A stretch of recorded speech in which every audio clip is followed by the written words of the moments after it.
ዛሬ ምርጥ የሆነ ያነባበሩ እንጀራ እንዴት እንደሚሰራ ሳያችኋለሁ። አሁን ቀጥታ ወደ አሰራሩ ላይክ እና ፎሎ ማድረግን እንዳትረሱ። በመጀመሪያ ባበሻ እርሾ በጥብጡን እንበጠብጥና እናሳድረዋለን።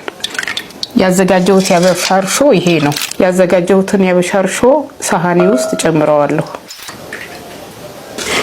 ይሄ የተዘጋጀው የጥቁር ጤፍ ዱቄት ነው። የተዘጋጀውን የጥቁር ጤፍ ዱቄት ከእርሾ ጋር አደባልቄ አስቀምጠዋለሁ።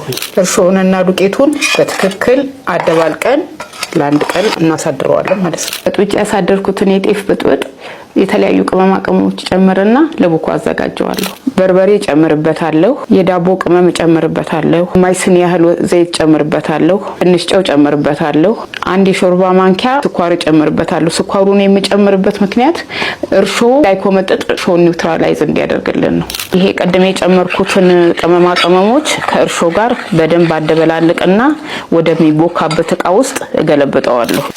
አዋሃድኩት ጥጥ ላይ የሚያስፈልገኝን ያህል ዱቄት ጨምራለሁ። የጨመርኩትን ዱቄት ከብጥብጡ ጋራ አንድ ላይ ያገናኘውና አቦካዋለሁ። በደንብ አድርጌ አቦካዋለሁ። የማቦካው ሊጥ በደንብ አድርጌ ነው ማሸው። ላላ እስከሚልልኝ ድረስ አቦካዋለሁ።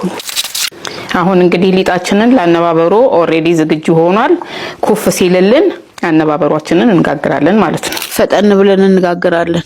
በስማም በጣም እንዴት የሚያምራው አነባበሩ ነው የጋገርነው። አሁን እንግዲህ ደግሞ ሁለተኛውን ያነባበሩ እንጀራ እየጋገርኩ ነው። አሁን እየደረብኩት ነው ሁለተኛውን ያነባበሩ እንጀራ። አሁን አነባበሯችን ደርሷል። አያችሁት አይደል እንዴት እንደሚያምር አነባበሯችን።